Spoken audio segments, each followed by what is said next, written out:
Jonas, some very interesting concepts that have evolved in the modern world. The gig economy, human race, or human age 2.0, those are changing significantly the way we look at jobs, and particularly the younger ages, the younger generations. I mean, they look at jobs completely different from maybe what you and I used to look at. That's right. Yeah, no, we've really seen the evolution of some structural changes in labor markets that are very similar wherever you are in the world. So you can think of demographics. The population is either aging quicker and shrinking, or aging. So you have a demographic bonus here in Mexico, Absolutely. Which is a great benefit, and I think will carry you forward for a number of years. But we also know that it's going to end because the population growth is slowing down. You have the leapfrogging of technology between different markets, which means you can very quickly create skills shortages even when you have access to a lot of people in the workforce.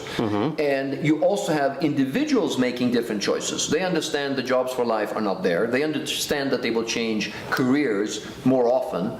So they become much more selective in terms of how they are choosing employer, but also much more willing to move from one employer to the other, which causes challenges for organizations to retain and attract the talent that they need to execute their skills. And then last but not least, companies are really thinking about and applying supply chain thinking to talent acquisition. Okay. So they know what skill they need, for how long, where it's needed, and how much it can cost, with a very, very fine and precise level of detail. So they are much more reactive, they're much more rethinking and becoming workforce platforms as opposed to monolithic organizations. So there are many, many changes that are occurring in the labor markets right now. Wow, that's amazing. I remember when the Japanese came with the revolution in terms of manufacturing with the Kaizen concept and the just-in-time concept. And what you're describing is a little bit like that. I mean, you're looking at the supply chain and you know what skill you're going to need when.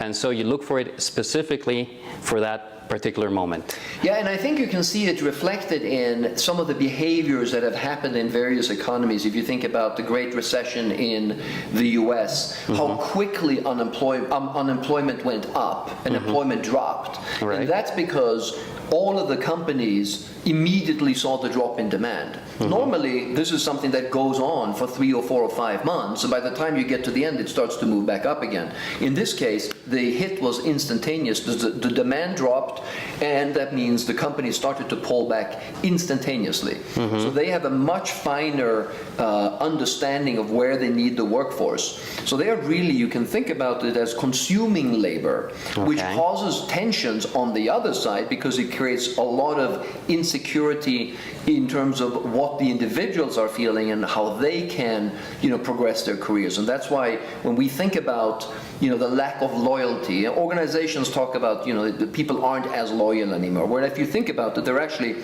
making a very rational decision based on the changing work environment, which is, I have to take care of my own career, I have to build my own skills, I'm choosing employers that provide me with the opportunity to increase my skills, and when I feel that I need to make a move, so I'm becoming more marketable, I am willing to make that move to a much greater degree than I was in the past. Absolutely. I'm going to make you a question that just popped into my head. And, I used to work for an airline at some point in my career. And the key thing there is that it's such a capital-intensive industry that unfortunately the variable that you can most leverage are the employees. Hence also labor unions.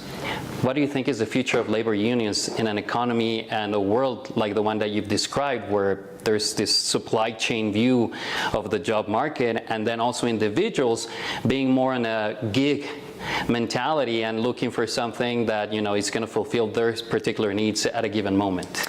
Well, I think we have seen examples of countries or organizations where unions have had a very productive role, but they have had a mind shift. So the shift has been, to really regard the company as a way of guaranteeing the success of future employment, but to do that, the company needs to have the flexibility to adapt to different situations, and the role of the union becomes different. So the role then is no longer at all cost protect every single member of the union, but rather trying to look at the employee base as a whole and say, we understand that you need to change the way the company is run, but we in turn would like to have skills and development opportunities. We'd like to have an evolution and a strategy that we can help support. So they have made a shift, and I think for the future of unions, it is important for them to make this shift to represent the broader base. Because also for employers, it can be useful to have a productive conversation with a counterpart as opposed to having to deal with individuals all the time. Absolutely. Especially if you're making big shifts. But that then also means that you have to have a constructive dialogue about where the organization needs to go, and not so much about protecting the company and wishing that it was the way it was in the past. And I think that's going to have to be the evolution.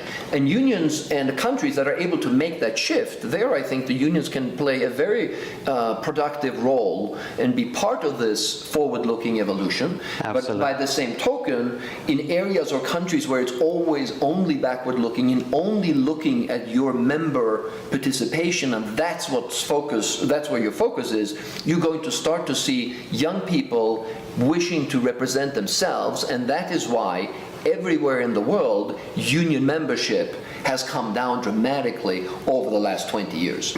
Absolutely. Jonas, well, thank you so much for taking time to visit us here in Mexico. I hope that you do a lot of business here in Mexico and that you help the labor force in Mexico and many companies to take the next level and go to the next level of employment, the next level of capabilities, and the next level of performance in the modern world. Thank you. Thank you so much for joining me. Amigos, fue Jonas Prising, él es Chairman y CEO global de Manpower.